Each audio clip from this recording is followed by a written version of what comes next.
Добре дојде во студио за мојот гостин, Златко Паковиќ, режисер. Вие подготвувате, односно одите со филозофија на паланката, тоа е ваша представа, каде говорите не само за српската паланка, туку на глобално ниво ја анализирате паланката на едно универзално ниво. Сега, сакам ме интересира да ве прашам, што сметате, зошто, не како, но можеме да говориме и за тоа како, но зошто настанува паланката? Дали е тоа заради стравот или пак апатијата? Кога велам за стравот, говорам за конформизмот, стравот можеби на малиот обичен човек, но и кога говориме за интелектуалците, секако дека е тоа еден вид конформизам, освен што се плашат. Da. Svuda tamo gde ljudi govore ne, kad dobro znaju da bi trebalo reći da, odnosno da je istina u odgovoru sa da, i kad govore da, a znaju da bi istina bilo reći ne, to je palanka. To je palanka. Palanka, dakle, je sinonim za jedno carstvo ili, ako hoćete, društvo laži. Društvo u kojem se prihvata laž, u kojem se prihvataju lažnosti, lažne vrednosti kao istinite. I svi glume da je to istina ili na jednom dubljem nivou, strašnijem, zaista veruju da je to istina. Palanka nije samo smešna rabota, palanka je opasna. Palanka mrzi život i palanka pokušava da ubija život gde god se on začinje, s tim što to naziva zapravo ljubavlju prema životu. Palanka je vrlo opasna, palanka je lukava.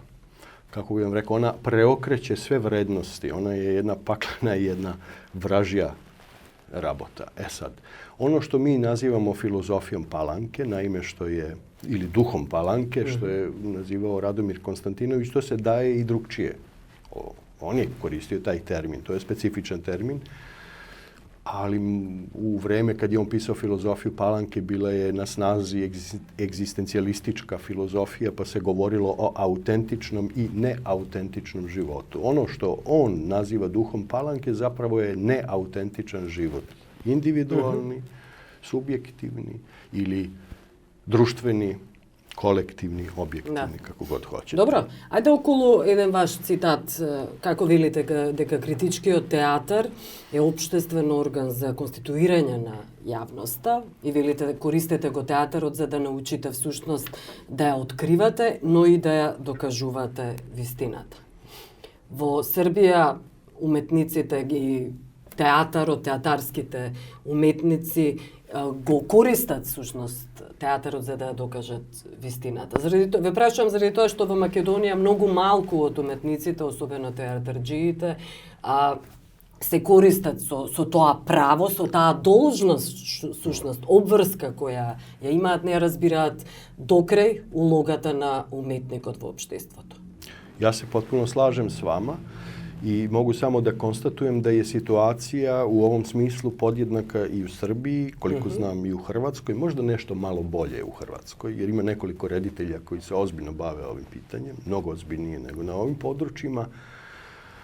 Ima i ovde reditelja, ali oni manje rade, da im se manje mogućnosti. Vi imate ovde velike doajene režije, ali zaista ozbiljne ljude koji su napravili velike predstave kao što su i veliko pozorište, kao što su Vladimir Milčin ili Slobodan Unkovski. I oni danas, koliko vidim, u Makedoniji vrlo malo rade. Се разбира, не им е дозволено.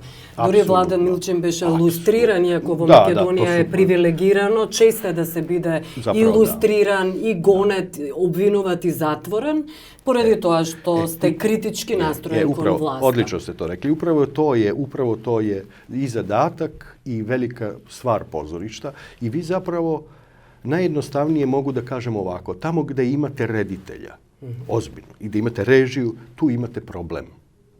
Tamo gde nema režije i reditelja, nema problema. Ljudi prolaze kroz teatre, reditelji idu iz jednog u drugi teatar, režiraju, ostavljaju za sobom predstave, prolaze kao miševi kroz švajcarski sir. A tamo gde ima reditelj ima problema i oni su, znate, prvo su pod pozornošću, ozbiljnom, pod lupom, zatim se gleda, da prećutkuje se njihov rad, zatim se gleda da im se zabranjuje rad na određene načine. Palanka je lukava, ona koristi različite metode cenzure, različite metode zabrane. Zašto сега велите Паланката е лукава и користи одредени методи и забрани? Зошто не велите власта е онаа која тоа го прави? Зошто велите токму Паланката? Dobro. Ovo je malo širi pojam. Да ги наричаме работите со вистински имења. Je potpuno ste pravo. Zašto da ne? Vlast je palanačka. Mi imamo palanačku vlast i u Srbiji, vi imate ovdje u Makedoniji palanačku vlast. Palanačka vlast je bila donedavno u Hrvatskoj. Ne znamo sad šta će biti, tek je izabrana. Moramo pustiti par dana da vidimo o čemu se radi. No nesto. Da. Studena se ipak premnogo. Premnogo je. Ja mislim da premnogo se stvari vide za 3 ili dana ili za neko dogledno vreme. Ali u pravu ste, vlast. Međutim, kako bih rekao, postoji nešto što je i jedna opšta kultura, politička. Dakle, nije dovoljno govoriti samo i kritikovati samo vlast. Morate vidjeti šta se... Znate, duh Palanke može da se krije i u oblicima protesta.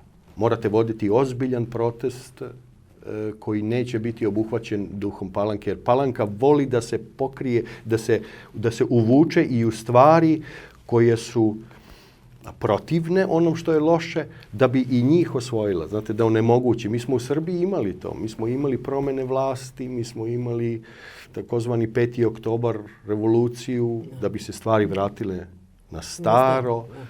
Znate, zato što je duh Palanke obuzeo sam protest, zato što su isplivali ponovo isti ljudi koji su bili nosioci vlasti nekada, oni su i sada. Milošević može bi je mrtov, no Miloševićizmot se razbira. Ja mislim da ste tu u pravu. I duh nekadašnje Akademije nauka koji je doveo do nacionalizma. Slavni od Cano. Jeste, i danas je živ zapravo. Taj mrtvi duh, taj smrtonosni duh je živ. Vi imate... Nacionalizam je uostalom jedan od najspecifičnijih, najčešćih oblika otelovljenja duha Palanke. U pravu ste kad kažete vlast jest palanačka, ali moramo misliti da li ono što mi činimo nekad ne potpada pod duh Palanke. Čovjek se mora stalno ispitivati, mora stalno imati u vidu to. Znate, kad sam postupio kao Palančanin, a kad nisam. Jer imate to kod velikog Wilhelma Reicha, sjajnog jednog i psihoanalitičara i marksističkog mislioca, protivnika, gonio ga je i nemački Reich, nacistički gonio ga je i McCarthyjeva Amerika, koji je rekao u svom znamenitom delu Čuj mali čoveče, rekao je razlika između malog i velikog čoveka je u tome što veliki čovek uvek zna kad je bio mali. Tako i ovo. Razlika između Palančanina i nepalančanina je u tome da ovaj nepalančanin uvek zna kad je bio ili kad je mogao postupiti kao Palančanin. Dakle, govorimo o samosvesti. Da, svesta i совеста се разбира. Да.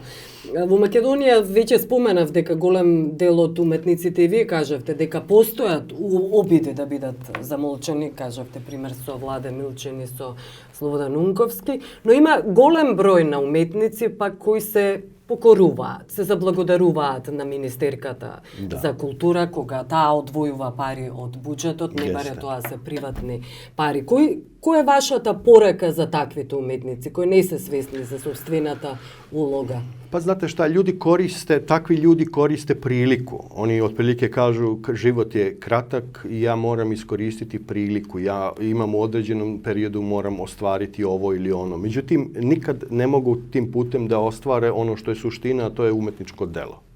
Na taj način se ne ostvaruje umetničko delo, ono se rađa zapravo u slobodi. U slobodi od i slobodi za. U slobodi da se protivite onom što znate da nije dobro i da se zalažete za ono što znate da je dobro. Mislim da je slogan vaše televizije radimo za napredak društva, ako se ne varam.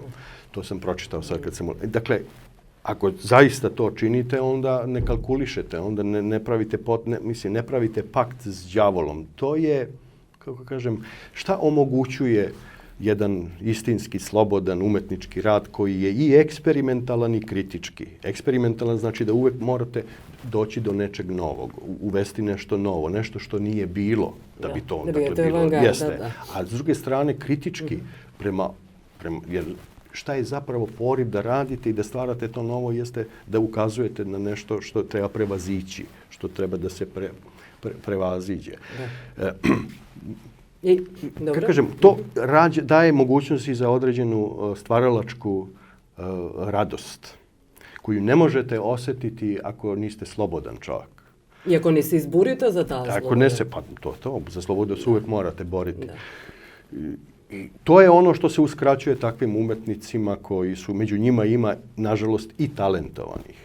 Ima i netalentovanih koji moraju time da se bavi, prosto nemaju talenta i oni moraju tako da sebi krče put, da postaju profesori na akademijama, uglavnom privatnim ovim. Da bleguva koalicija sa đavolom. Apsolutno, da postaju članovi partije, pa idu u stepenicama partijskim umjesto nekakvim umetničkim delima i tako dalje. Ali, kažem, ima i talentovanih ljudi koji na taj način zapravo, potpisujući pakt s đavolom, gube od ove svoje umetničke prakse. Nemoguće je da rade. Ja sam gledao pred sobom mnoge ljude koji su ušli u takvu pokvarenu politiku i pokvarili zapravo i proćerdali sopstveni talenat. Toga sam se nagledao za ovog svog. Kako gledate na Skopje 2014? Imate jedna mala tura, kada govorimo za Skopje 2014, вие много добро знаете како критичката јавност, не само македонската, туку меѓународната, го дефинираше овој проект. Не се работи само за мастадон,